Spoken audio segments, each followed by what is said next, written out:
Hello दोस्तों, zero lab में आपका एक बार फिर से स्वागत है। जैसा कि आप यहाँ पे देख पा रहे हैं, आज हमारे पास एक रूम हीटर है जिसको हम इस वीडियो के माध्यम से रिपेयर करना सीखेंगे। तो ये जो रूम हीटर है, ये पीटीसी एलिमेंट इसमें यूज़ किया गया है। तो इस तरह के रूम हीटर्स जो हैं, ये थोड़ा-सा लेटेस्ट वर्ज़न है। जो हमारे पुराने रूम हीटर्स आते थे, उनकी अपेक्षाकृत ये थोड़े अलग हैं, क्योंकि इनमें जो हीटिंग एलिमेंट लिया गया है, वो पीटीसी हीटिंग एलिमेंट लिया गया है। तो यहाँ पे पीटीसी हीटिंग एलिमेंट कैसा होता है और ये कैसे काम करता है, तो इसको पहले हम थोड़ा-सा जान लेते हैं। क्या होता है कि पीटीसी हीटिंग एलिमेंट वही है जो कि हमारे जैसे घरों में जो गुड नाइट या ऑल आउट के हमारे मॉस्किटो रिपेलेंट लगे होते हैं, उनमें पीटीसी का यूज़ किया जाता है। पीटीसी मतलब पॉजिटिव टेम्परेचर कोएफिशिएंट, यानी एक ऐसा एलिमेंट है जिसका जो तापमान है वो स्वतः नियंत्रित होता है। तो यहाँ पे इस तरह के हीटिंग एलिमेंट जो होते हैं, ये बहुत ज़्यादा सेफ होते हैं। और यहाँ पे ये हीटिंग एलिमेंट जो है इस हीटर में कैसे काम करता है, इसको भी हम थोड़ा सा जान लेते हैं। आप यहाँ पे देखेंगे कि बैक साइड में यहाँ पे एयर इनलेट है, और यहीं पे आप अंदर देखेंगे कि एक एग्जॉस्ट फैन लगा हुआ है, जो कि यहाँ से एयर जो है उसको खींचता है, और इस साइड पे हमारे जहाँ पे हीटिंग एलिमेंट लगा है, हीटिंग एलिमेंट से होती हुई एयर हमें इस तरफ को मिलती है। तो यहाँ पे जो हीटिंग एलिमेंट है वो गर्म होता है, क्योंकि यहाँ पे अंदर आप देख पाएंगे एक रेडिएटर नुमा हमें हीटिंग एलिमेंट दिख रहा है। वास्तव में ये जो रेडिएटर नुमा हीटिंग एलिमेंट है, इसी के अंदर पीटीसी के जो क्रिस्टल हैं वो लगे हुए हैं। और जब पीटीसी के क्रिस्टल जो हैं वो गर्म होते हैं, तो ये पूरा जो रेडिएटर है ये गर्म हो जाता है, और उस साइड से जो फैन है वो हवा इस तरफ को ब्लो कर रहा है। तो ये जो अंदर रेडिएटर लगा हुआ है, इससे होके हमें एयर जो है इस तरफ मिलती है, और वो एयर चूंकि रेडिएटर से होके निकल रही है, तो यहाँ पे रेडिएटर गर्म है, ऐसी स्थिति में हमें इस साइड पे गर्म हवा मिलती है। तो ये जो पीटीसी हीटर हैं, ये कुछ इस तरह से काम करते हैं। अंदर का स्ट्रक्चर कैसा है ये अभी हम जानेंगे। तो सबसे पहले मैं आपको इसको टेस्ट करके दिखा देता हूँ, यहाँ पे इसमें कमी क्या है। जरूरी नहीं है कि यही कमी हो, आप किसी भी तरह की कमी जो है उसको दूर कर पाएंगे। इस वीडियो को अगर आप अच्छी तरीके से देखेंगे, समझेंगे, तो आप निश्चित ही इस तरह के हीटर्स जो हैं इनको रिपेयर कर पाएंगे। तो मैं इसको जो है प्लग कर रहा हूँ 220 वोल्ट मेंस में, और इसको मैं ऑन करता हूं। आप यहां पे पावर मॉनिटर में देख पाएंगे 700, 800, 900 धीरे धीरे जो है वोल्टेज जो है वो बढ़ रहा है। इसमें क्या होता है कि ये गर्म तो हो रहा है, लेकिन इसमें जो फैन लगा हुआ है वो काम नहीं कर रहा है। साथ ही हम इसके अंदर का जो मेन एलिमेंट है, पीटीसी एलिमेंट, वो जो कि इसमें रेडिएटर्स में लगा हुआ है, उनको भी हम देख पाएंगे और उसके बारे में जान पाएंगे। थोड़ा सा यहाँ पे मेरा यही पर्पस है कि आपको इस वीडियो के माध्यम से थोड़ी सी नॉलेज मिले। तो चलिए, मैं इसके जो बैक साइड है, आप यहाँ पे देख पाएंगे 6 स्क्रूज लगे हुए हैं। आपको मैं दिखा देता हूँ कि 1 2 3 और 4 5 6, तो यहाँ पे 6 स्क्रूज लगे हैं। इनको मैं जो है खोल लेता हूँ, और फिर हम इसके अंदर का जो इंटरनल स्ट्रक्चर है उसको देखेंगे। तो जैसा कि आप देख पा रहे हैं, मैंने इसके जो स्क्रू हैं उनको अनस्क्रू कर दिया है, और इसके बाद अब हम इसके जो बैक साइड का ये पैनल है इसको निकाल पाएंगे। तो यहाँ पे आप देख पाएंगे एक और यहाँ पे स्विच लगा हुआ है, क्योंकि ये जो रूम हीटर है, जब ये इस पोजीशन में आप इसको टेबल पे रखेंगे तभी ये वर्क करता है। अगर आप इसको हाथ से ऊपर को उठाएंगे इस तरीके से, तो जब ये सरफेस पे नहीं रहेगा, ऐसी स्थिति में नीचे लगा हुआ जो स्विच है ये ऑफ हो जाता है। तो यहाँ पे जब ये किसी सरफेस पे रखा होता है, तो दबी हुई कंडीशन में ही अंदर जो है सप्लाई जाती है, यानी ये ऑन होता है और ऑपरेट हो सकता है। तो यहाँ पे ये भी एक इसमें सेफ्टी फीचर दिया गया है। इसी तरह का सेफ्टी फीचर जो है आपने मिक्सर ग्राइंडर में भी देखा होगा, नीचे एक स्विच लगा होता है। अगर मिक्सर ग्राइंडर को आप उठाते हैं उसके सरफेस से ऊपर, तो वो ऑफ हो जाता है। तो यहाँ पे ये जो स्विच है, ये भी एक कारण हो सकता है कि आपका ये रूम हीटर अगर काम नहीं कर रहा है, तो ये स्विच भी खराब होने की कंडीशन हो सकती है। ऐसी स्थिति में भी ये रूम हीटर काम नहीं कर सकता है।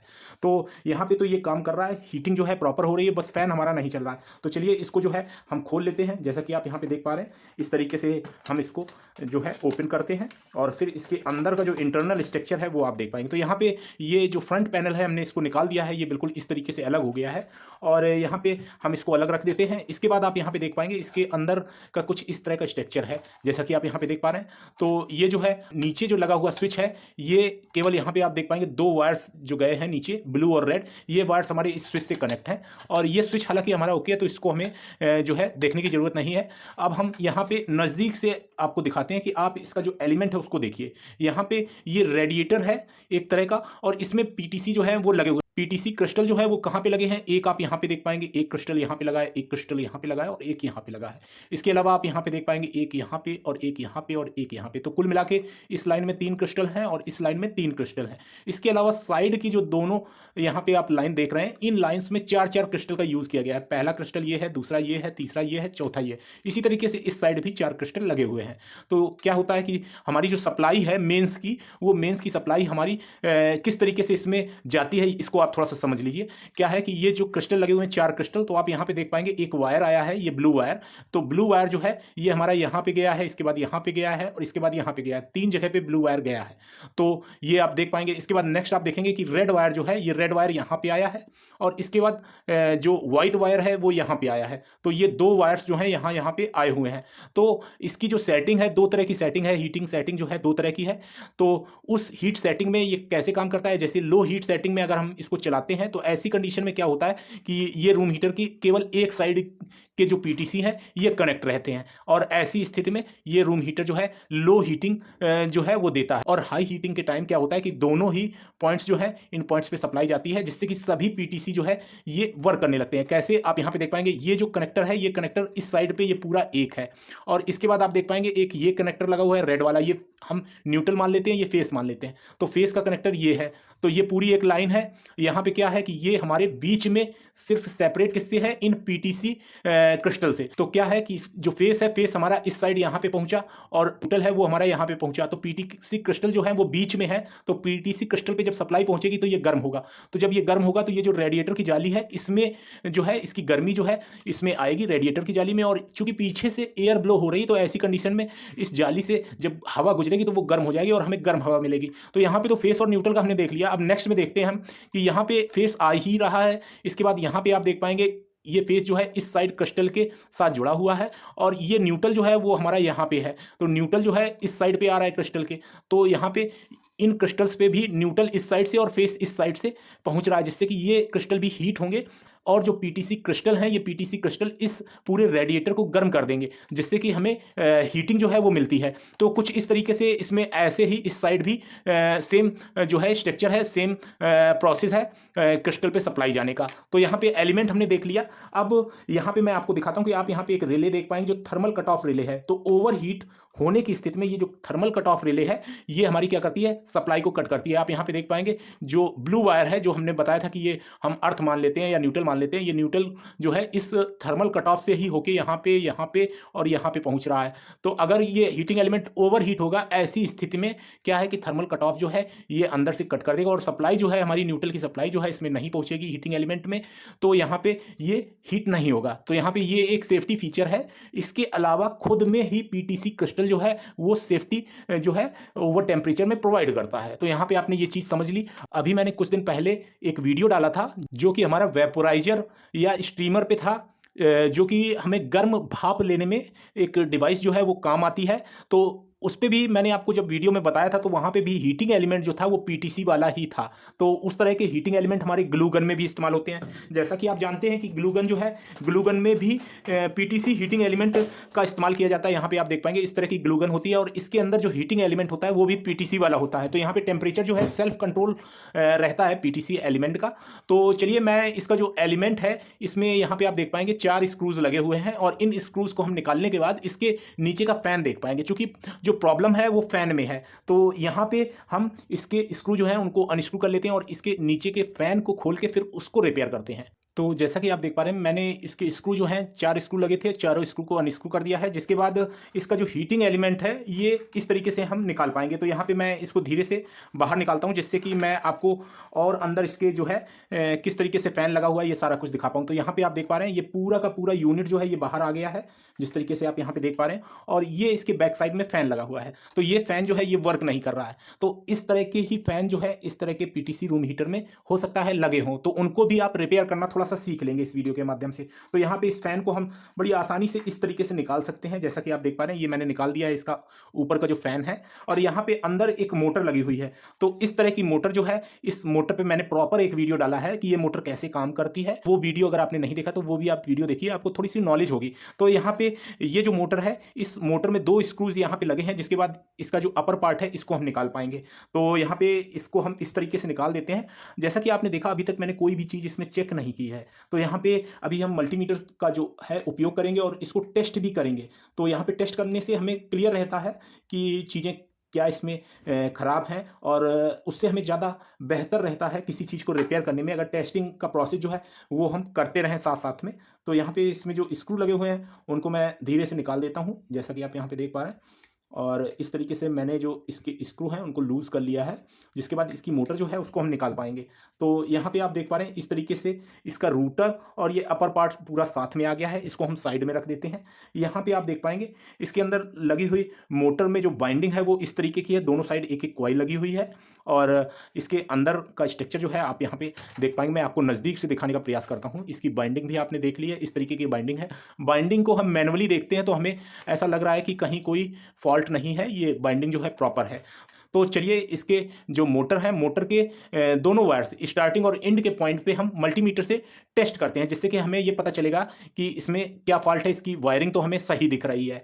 तो चलिए इसको हम टेस्ट कर लेते हैं। तो यहाँ पे मल्टीमीटर की ये 2 प्रोब्स हैं और मैं मल्टीमीटर को कंटिन्यूटी में कर लेता हूँ। फिर आप देख पाएँगे इस तरीके से मैंने मल्टीमीटर जो है कंटिन्यूटी में लगा लिया है और इसका जो है मैं वीप में फंक्शन सेट कर देता हूँ। तो यहाँ पे इस तरीके से मैंने मल्टीमीटर जो है उसको कंटिन्यूटी वीप में सेट कर लिया है। तो यहाँ पे अब हम इसको टेस्ट करते हैं इन दोनों पॉइंट्स को। तो आप वहाँ पे रीडिंग जो है देख पाएँगे, अगर ये सही होगा तो वहाँ पे रीडिंग देगा कुछ या तो फिर वीप देगा। तो अगर लो रेजिस्टेंस की मोटर होती है तो वीप देती है, यहाँ पे रेजिस्टेंस जो है काफ़ी ज़्यादा है तो यहाँ पे वीप की जगह पे कोई वैल्यू देनी चाहिए, लेकिन यहाँ पे कोई भी वैल्यू हमको नहीं मिल रही। तो इसका मतलब क्या है कि इस मोटर में ही फॉल्ट है। और मोटर में क्या फॉल्ट है, वायर तो हमको सही दिख रहे हैं, लेकिन यहाँ पे आप इसको अगर गौर से देखेंगे, मैं आपको नज़दीक से दिखाता हूँ। यहाँ पे आप देख पाएंगे कि इसके अंदर भी एक थर्मल कट ऑफ लगा हुआ है। तो वो थर्मल कट ऑफ जो है वो ख़राब हो जाता है कई दफ़े, और हो सकता है थर्मल फ्यूज़ भी लगा हो। अगर थर्मल फ्यूज़ लगा हुआ होगा तो वो जैसे ही मोटर ओवर हीट होती है ऐसी कंडीशन में ब्लो हो जाता है, तो वो हमें फ्यूज़ जो है उसको चेंज करना होता है। तो यहाँ पे इस कट ऑफ या थर्मल फ्यूज़ को हमको बाहर निकालने के बाद ही पता चलेगा कि ये क्या है। तो चलिए मैं इसको धीरे से बाहर निकाल लेता हूँ, फिर आपको दिखाता हूँ। तो जैसा कि आप यहाँ पे देख पा रहे हैं, इसकी बाइंडिंग का जो वायर है ये हमारे इस कंपोनेंट में गया है और मेंस का जो वायर है वो हमारा इसी कंपोनेंट के अंदर गया है। तो यहाँ पे हीट श्रिंक ट्यूब लगी है ऊपर, इस ट्यूब को हम हटा के इसके अंदर का कंपोनेंट जो है उसको देख पाएंगे। तो चलिए मैं इसको हटा देता हूँ, फिर हम इसके अंदर के कंपोनेंट को देखते हैं। तो जैसा कि आप यहाँ पे देख पा रहे हैं, हमने ये कंपोनेंट जो है इसको पहचान लिया है। ये कंपोनेंट 2 एम्पीयर 240 वोल्ट का एक तरह का फ्यूज़ है। ये फ्यूज़ कैसा है, ये ओवरहीट होने पे फ्यूज़ जो है ओपन हो जाता है और ये रीसेटेबल फ्यूज़ नहीं है, तो इसको आपको रिप्लेस ही करना होगा। तो यहाँ पे ये फ्यूज़ जो है ये ओपन है या नहीं है, इसको हम कंटिन्यूटी मोड में चेक कर सकते हैं। तो चलिए मैं मल्टीमीटर से इसको टेस्ट करके आपको दिखाता हूँ।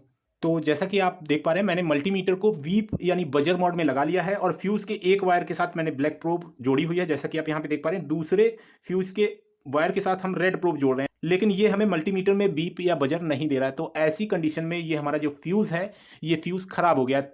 तो इस फ्यूज़ को हमें रिप्लेस करना होगा, या फिर हम क्या कर सकते हैं, अगर ये हमारे पास अवेलेबल नहीं है ऐसी कंडीशन में हम इसको डायरेक्ट कर सकते हैं। तो यहाँ पे मेरे पास ये फ्यूज़ जो है नहीं है, इसलिए मैं इसको डायरेक्ट करूँगा।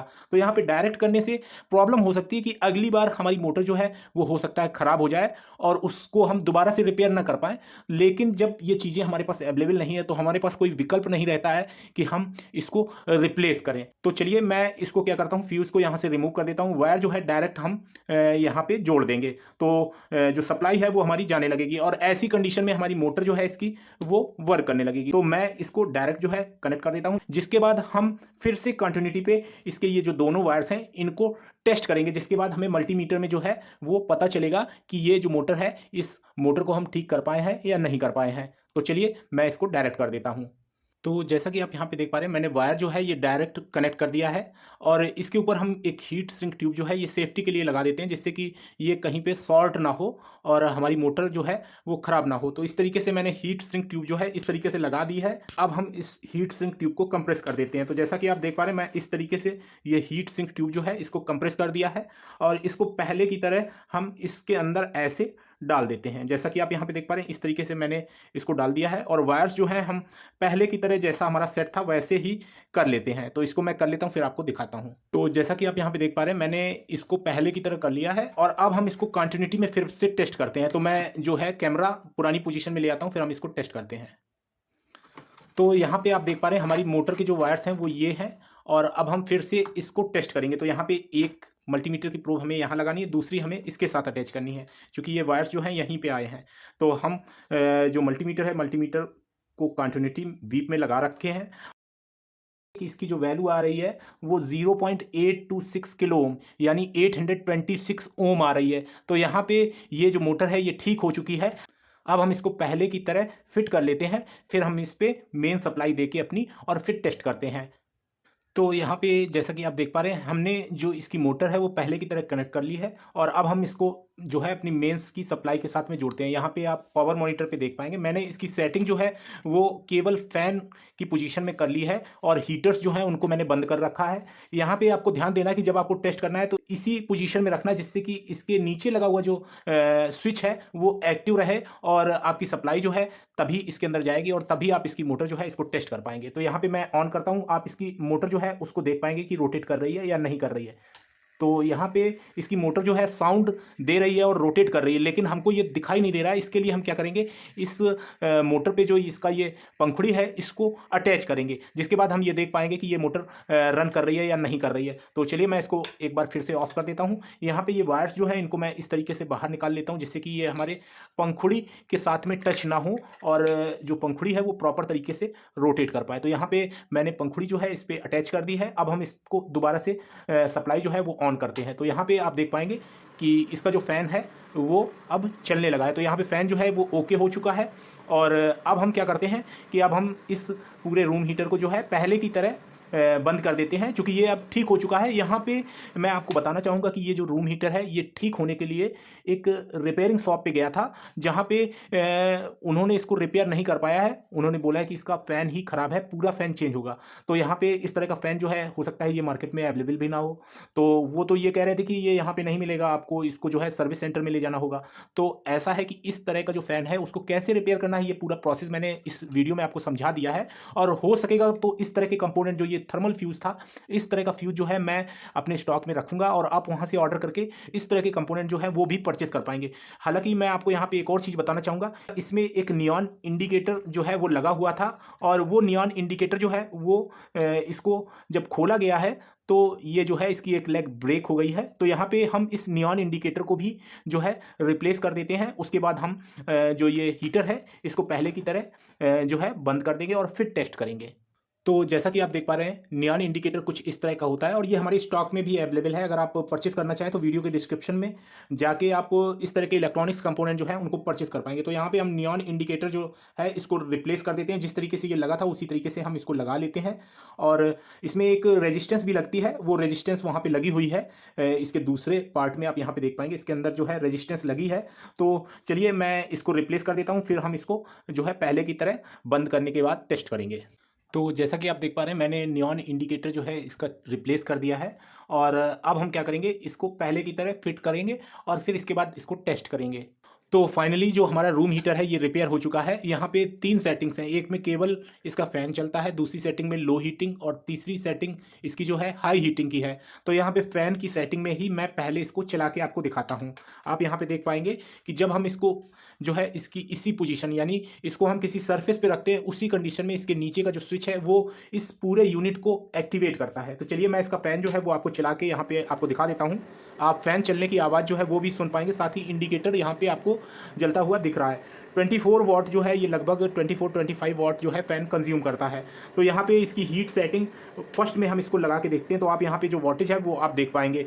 इस समय ये 688 वॉट के करीब जो है कंज्यूम कर रहा है और ये अच्छी खासी हीट जो है वो जनरेट कर रहा है। यहाँ पे हीट सेटिंग सेकंड जो है हाई हीट सेटिंग, इसमें मैंने इसको लगाया है। यहाँ पे आप देख पाएंगे 1000 वॉट के करीब जो है ये कंज्यूम कर रहा है, लेकिन मैं इसको ज़्यादा देर जो है अपने एसी मेन सप्लाई के साथ नहीं लगा सकता, क्योंकि मैं यहाँ पे जो रिपेयरिंग करता हूँ वहाँ पे 1000 वॉट से कम का ही लोड टेस्ट कर सकते हैं। तो हालांकि ये रूम हीटर जो है ये प्रॉपर तरीके से हमने रिपेयर कर दिया है।